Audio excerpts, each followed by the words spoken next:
God, you have truly turned our midnights literally into days. God, you have showered us with your grace and your mercy. You have filled our hearts with your love. And we are so grateful and thankful for having you as our God. Because in the time that we're living in, there are many individuals who are living in hopeless situations. But thanks be unto God, we who are believers, those of who are of the faith, can stand and testify today that regardless of what the situation or circumstances is, I still have joy. Might not have a job, but I still have joy. Might not be able to go where I want to go, but I still have joy. Might have to stay at home, but I still have joy. So God, I pray now that joy we have, that only you can give, will move not only in this place, but in the hearts and minds of your people. Those who are watching, those who are waiting, those who anticipate to hear the voice of their God. I'm praying right now, God, that you will speak a word right now in this place, that it would be such a word that it would challenge someone at the end of you speaking to say, what must I do to be saved? So God, will you continuously bless us? Will you open up our eyes to see? Will you speak into our ears that we might hear? But yet ultimately, God, speak into our hearts that we would have the understanding of your will and your way and your word. You've been so gracious and kind. So God, we give you all the glory and all the praise. And I stand now as your vessel, praying that you will now allow the Spirit of the living God to fall fresh upon me. And I pray that the words of my mouth and the meditation of my heart will be acceptable in thy sight. O Lord, my strength and my redeemer. It is in your Son Jesus' name we pray. Amen. Amen. And all the people of God would say, Amen. Amen. We thank God for another privilege to experience the grace of our God, to experience the glory of our God, and to be in the presence of our God, acknowledging in the presence of these ministers of the gospel of Jesus Christ, Minister Narcissus Hill and Minister Johnson, and to Deacon James and all the officers and those of you who are watching us once again at home. It is another day's journey. And we certainly are grateful and glad about it. I want to share with you this morning a word from the book of Genesis. Genesis chapter 41. Genesis chapter 41. Once you've found Genesis chapter 41, I want you to go to verse 38. Verse 38. Verse 38 is where we want to share in reading the Word of God. I'm going to read verse 14, but you just get 38, and I'm going to read verse 14 before I get to verse 38. Genesis chapter 41. You hold on to 38, and I'm going to read verse 14 real quickly, just to kind of give us a backdrop when we get to 38. It says this from the King James translation: Then Pharaoh sent and called Joseph, and they brought him hastily out of the dungeon. And he shaved himself and changed his raiment and came in unto Pharaoh. That's what verse 14 says. So let's get to verse 38. Verse 38 says this, and Pharaoh said unto his servants, can we find such a one as this? Is a man of whom the Spirit of God is. And Pharaoh said unto Joseph, for as much as God has shown thee all this, there is none so discreet and wise as thou art. Thus is the reading of the word of God. The grass with the flower does fade away, but the word of our God shall stand forever. And certainly it is the truth. It is the truth that makes us free. For a few moments, I want to talk to you on this subject of somebody go get Joseph. Amen. Somebody go get Joseph. There's a story of a man who yet once again did not have but a third grade education, but inherited a business that he turned into a billion-dollar business. He was about to turn it over into the hands of his grandson, and his grandson heard the stories of how his grandfather, with a third grade education, was able to take nothing and turn it into a billion-dollar business. His grandson had went off to school, and his grandson got his degrees, and he was well ready to take on the position of leading his grandfather's company. But one day, his grandfather was in the office, and he stopped by and he asked his grandfather, "Grandfather, I'm ready to take over the company, but I just want to know one thing." He says, how a man with a third grade education was able to take nothing and make it into a billion-dollar business. He says, well, son, it's very simple. He said, the first thing you have to do is to be able to surround yourself with someone smarter than you. He says, secondly, you must be able to listen to their advice. And he says, thirdly, you must be able to act upon what they have shared with you. My brothers and sisters, in the time that we're living in the day that we're living in, we find that our leadership is missing a key piece in this puzzle of life, that yet we find ourselves now in this wonderful opportunity to spread the joy of Jesus into so many lives. But yet still we find ourselves puzzled by the one who sits in this leadership. It is through the ideal that many of us will come to understand that yet, how can we have the leader of one of the greatest nations in the world to be surrounded by a group of individuals, and all who yet sits around the table, all who yet gives him his daily advice, and those who advise him on certain things, that there is nobody in the room who is giving him the right advice.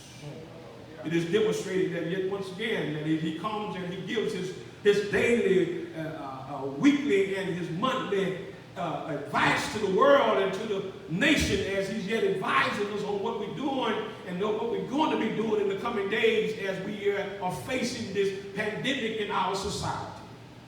And it is puzzling how he can get before a camera and say all that he says, and it makes no sense, but he's got all those folks around him. It's important, my brothers and sisters, that you understand that in order for those who stand in positions of leadership, they must come to understand that they need someone who is, once again, smarter and they more intelligent and more knowledgeable of those things that they are making decisions on. It's important that we come to understand, my brothers and sisters, the reason why we're sitting in the position where we are right now is simply because, as the text would give us the idea, that we need a Joseph in the midst of us.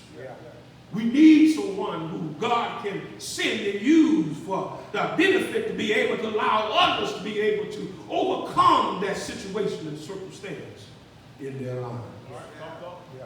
Well, let me give you a little backdrop with this Joseph. Joseph, once again, is the son of Jacob who was sold by his brothers into slavery. And while he was sold into slavery, he ended up into this place of Egypt. He was in prison, and while he was down in prison in Potiphar's house simply because he had been accused of doing something that he did not do, he was there once again in the midst of some individuals who once again who had been surrounded around the king. The text says that there was a baker in there and there was a cupbearer in the midst of that once again prison. And while they were there because simply they had a leader who once again was like our leader. If you didn't do what I say to do, if you don't do it my way, he said, I'm going to fire you.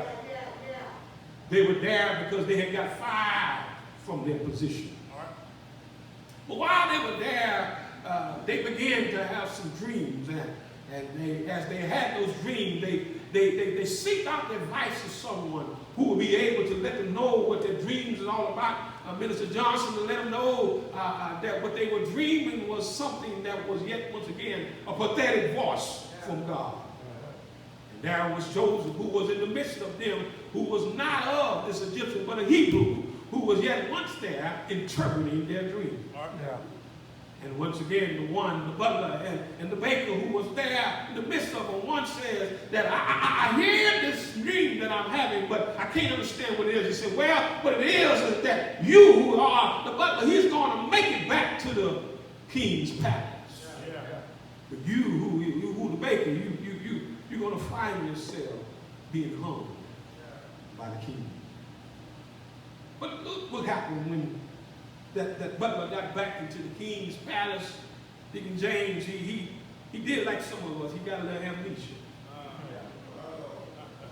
He got there and he started living the life of Riley again, as we would call it. He started living the life that once again many of us are living today. We live in our own lives, as we were talking about earlier in our conversation in the office, of how many individuals live in their own lives. They're not trying to live life for God because they're not dependent upon the knowledge and the understanding of God. They're dependent on their own knowledge. We have become so wise, or we have become so smart, that we think that everything that we're doing, we came up with the idea. But brothers and sisters, be careful, because this text will show us that we need a Joseph. He says to them, he's living a life now, and now all of a sudden Pharaoh's having some dreams, and all of a sudden this butler forgot about a dream maker. He forgot about the one who interpreted his own dream for him. And finally, with Pharaoh being complex, all of a sudden he had once again a relapse, and he said, oh yeah, that is somebody who's still down in prison. And here I am, free. I've been delivered. I've been giving my life back. I've been giving my position back. And yet, because I've been giving my position back, I didn't turn my nose back up unto again to where I thought I used to be. But Pharaoh had a decision that he had to make. And he's yet struggling with this idea of what's going on, of these dreams that they're having. And finally, he says, there's somebody down in prison who told me that I was going to get my position back. He says, what's his name? He says, what's his name? Can I send for him? And as I just read in verse 14, after they come to the conclusion, they send for Joseph, who's still down in prison. And they said, bring him to me. And they sent for Joseph, and Joseph comes, as the text says, and shaves himself and changes his raiment, and he comes before this Pharaoh. My brothers and sisters, it's important that you understand that there's always someone that we need to surround ourselves with in order to truly to be effective in what God has called us to be. Don't you ever think that you're going to make it all by yourself. Don't you ever fall prey to the idea that you don't need nobody. Don't you ever come to that point in your life where you think that once again that you have arrived and you know it all and you got all the knowledge that you have in this world, my brothers and sisters, somebody needs to go get Joseph. Yes, sir. Yes, sir. It is the idea that he shows us in this text some things that I hope and pray that you would be receptive to that, because once again, what we need in the White House is a Joseph. What we need in the Congress chamber is a Joseph. What we need in the Senate chamber is a Joseph. What we need in the governor's mansion is a Joseph. What we need at the county seat is a Joseph. What we need at the mayor's table is a Joseph. What we need in our community, what we need in our churches is a Joseph. And so it is that when we find ourselves trying to figure out how we're going to make it, how we're going to overcome the situation and circumstances, can I tell you, somebody go get Joseph. Yes, sir. Right, Yes, sir. right. Talk. The text says that after they have come and after Joseph has interpreted this dream for Pharaoh, and he begins to share with him what he needs to do in order for this dream to not consume him, but yet once again allow him to have an opportunity to overcome it. He has surrounded himself with someone who has a special gift in his life. He has surrounded himself with someone who the report has already been that when he yet interprets those dreams will really come true. And he has surrounded himself with someone who yet would give him the ultimate advice in order for him to be able to know that whatever the dream is, that God will surely bring it to pass. He surrounded himself with someone who's a little bit smarter than he is, someone who has a different opportunity to know that once again that there is more than this intelligence that what we need. Yeah. That's why I was sharing with my minister, God is such a good God that once again we always want to surround ourselves with the smartest and the brightest people in the world. But my brothers and sisters, if they don't have any character, they don't have enough in order for you to succeed. Yeah. This is what this text demonstrates unto us, my brothers and sisters. Three things that I want you to know that once again, at the end, I pray that once again, this nation, these people of God, those who are around our leaders, would have an opportunity to go get Joseph. First thing he says to us, one must have this presence of God. He says that Joseph in his actions and Joseph in his advisement, Joseph in his wonderful character that he has, he shows the demonstration of the power of God. He shows that there is something about Joseph's life that is unique and different than anyone else who have yet come into his presence. You have to understand that they had musicians, they had those people who were soothsayers and all those things to come to give them advice. But when it came to Joseph, there was something different about Joseph's life. It is through this conversion that Joseph experienced and having a relationship with God that caused him to now to have the Spirit of God not only coming into his presence, but yet demonstrating that others will simply see the presence of God. It is through this conversion of Joseph that Joseph shows the Pharaoh and those who are around him that there is something about my life that is yet unique and different than anyone who has come before Pharaoh, anyone who has even come into the palace of Pharaoh, whoever come into the presence of these people who yet do not know who God is. You have to understand that they were worshiping other gods, but that was nothing like the true God. They had other gods. They had other gods, but once again, they didn't have the true God. And it is that Joseph had this presence of God upon his life. He says that we have found one who's a man of such the Spirit of God. And when they use this word, Spirit of God, here it's indicated that this is the first time that the Spirit of God has been identified with man's life. It's the first time that they use this idea that man can have the very presence of a holy God. And it is demonstrated in the life of Joseph, because Joseph now, who's going through all his situation and all his circumstances that he's endured, being sold by his own family and yet left to die in a desert place, sold into slavery, put in prison, accused for doing the right thing, and yet still found his way, still with the power and the presence of God. Yes. Brothers and sisters, you have to have the presence of God. You must experience the wonderful conversion of the God that we yet believe and serve today, and knowing that there is an opportunity to demonstrate the power of our God. It's through this Spirit of God that Joseph has on his life, that causes him to be able to navigate through situations and circumstances that has come his way.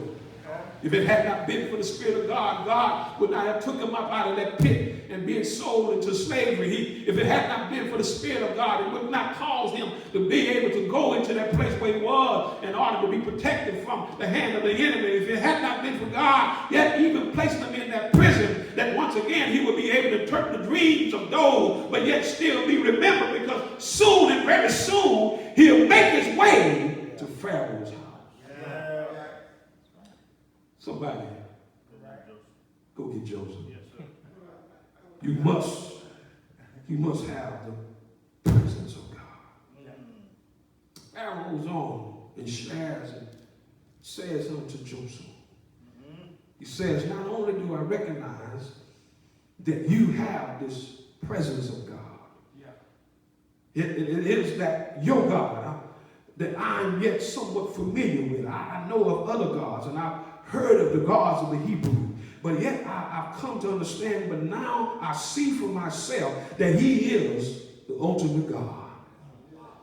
And he is the one whom I must now allow to begin to navigate and begin to put in place those things that I have come to have been brought to me in my dreams. And now I want to be able to take those things that you have once again interpreted for me and put it in play. But I need you to be in the right position at the right time. Yeah. You see, Pharaoh, when he got the news that this was a dream that once again would be one of a famine for the land, but also one of prosperity for the land, he simply did not find Joseph, but he put Joseph at the table. Yeah.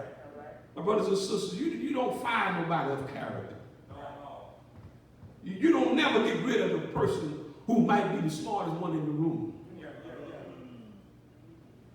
It doesn't make any sense when we get jealous of when someone's smarter than we are. Man. What sense does that make? How much knowledge do you have that you would not allow someone who has more wisdom than you to share that wisdom with you? And so he says, not only must one have this presence of God, he goes on and shares and he begins to tell Joseph that you must also have the understanding of God. He says that, Joseph, I've seen your life and all the things that you have done. He says, you now are demonstrating the knowledge of God.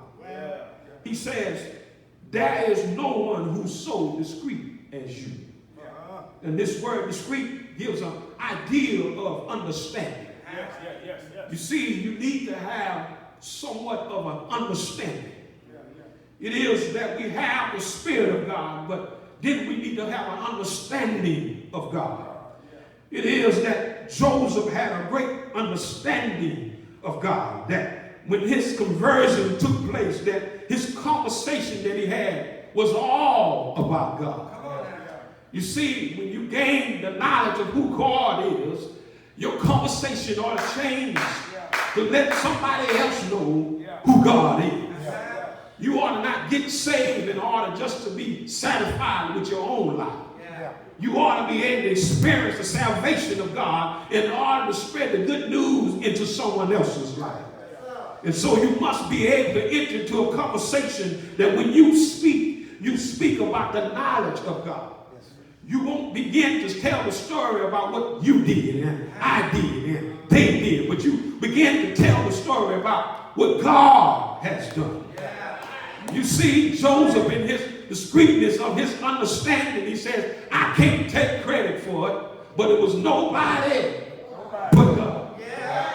He says, you might think that it's we that is telling you the story, but it's nobody but God.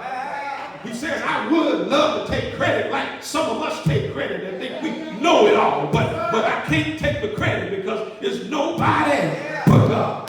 That's why I stand before this holy desk week in and week out with the full knowledge and knowing that it's not how much I know, it's about how much God has poured out in me. That I want you to know that was nobody but God. And so when you come to the understanding of knowing that it is God and God alone who navigates our situations and our circumstances, that you would not start taking credit about what I did and how I did it and what we did together, but you will start giving glory to the one who made it all possible. Because I want you to know that if you have the presence of God in your life, he is the one who begins to extend the knowledge in your life. And when you have someone extending knowledge in your life, you start giving credit where credit belongs, and you won't start snatching credit because credit don't belong to no man. It belongs to God. That's what we got going on in the White House, because we got a situation that a person who thinks they think they're God, and they think they know everything about God, and they think they know everything how to work around God, but they do not know that he is a true and living God, and there's nobody like him, because he don't have the presence of God. And if he don't have the presence of God, he surely won't have the understanding of God. And so I want you to know you got to make sure that somebody go get Joseph, because we need a Joseph in the White House.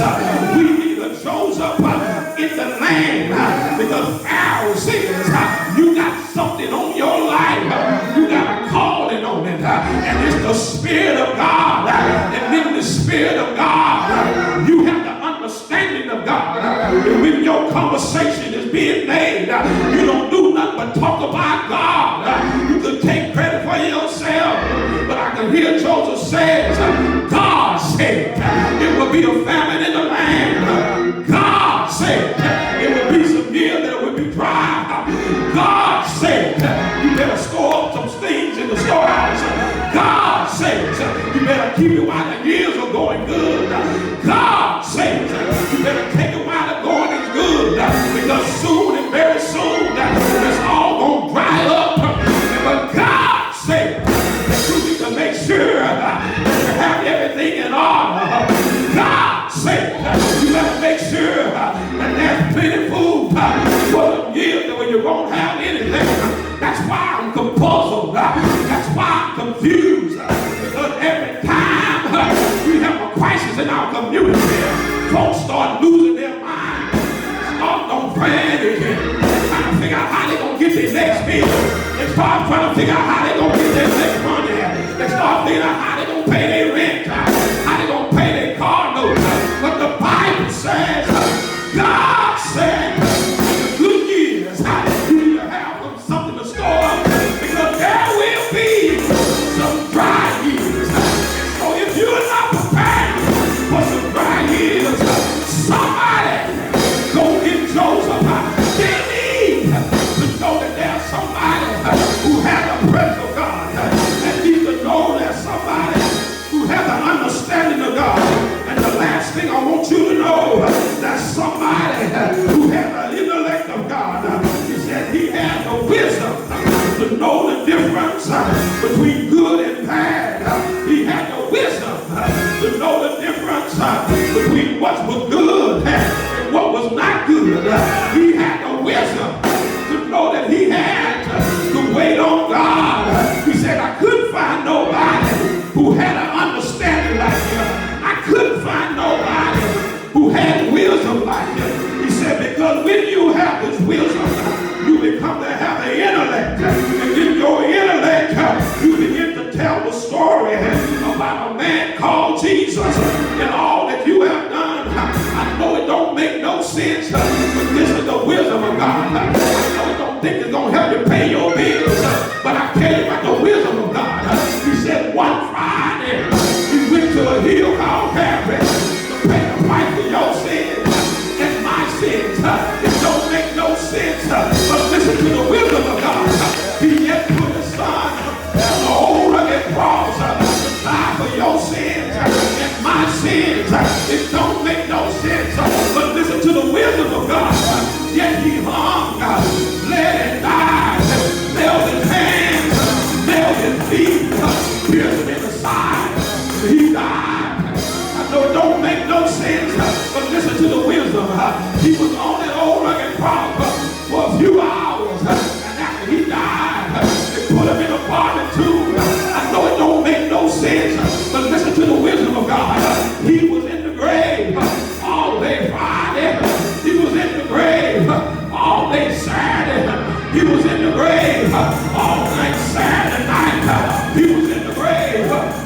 God. You need somebody around you who understands God. You need somebody around you who has the wisdom of God.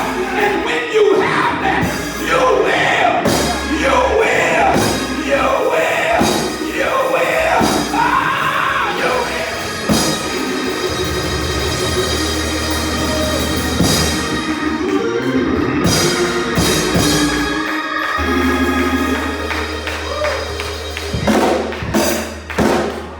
Somebody go get Joseph. Somebody go get Joseph. We need someone who has the presence of God in their life. The Spirit of God upon them. We need someone who has the understanding of God's word. We need someone who has the wisdom of God's word. The intellect of God, who God is and how he operates and what he can do. God is not concerned about your gifts and your talents. He's concerned about your character. Your gifts and talents will take you so far. But when you have the character of God, I told him that when character takes the wheel of the car, you ought to let him drive it. Because he can take you places you've never been before. Joseph from the pit to the palace. All because he had character. Make sure you surround yourself with someone of character. Someone who knows of our God. Who can make the difference in our lives. They need to have that presence. They need to have the understanding. They need to have the wisdom. They need to have everything in order for you to be successful and for you to make it. Stop surrounding yourself with a bunch of folks who think that they have arrived and think that they made it and all on their own, won't give no credit to God, won't even give nothing to God. Ask them to give something to the church and they say, well, the church is supposed to take care of itself. You got to make sure, as we see evidence in our land, that those who stand in positions need to be surrounded by people who know who God is. And this is why we're in the shape that we're in, because we see it day in and day out that it's evident that he's not surrounded by anybody who know God or even know what God can do. Because we need to be praying every day. Every day, not just one day, just not a national day of prayer. We need a praying church every day for the deliverance of our God while we're in our famine, that when the time comes when he lifts up that burden off of us, that we will be able to know there was nobody.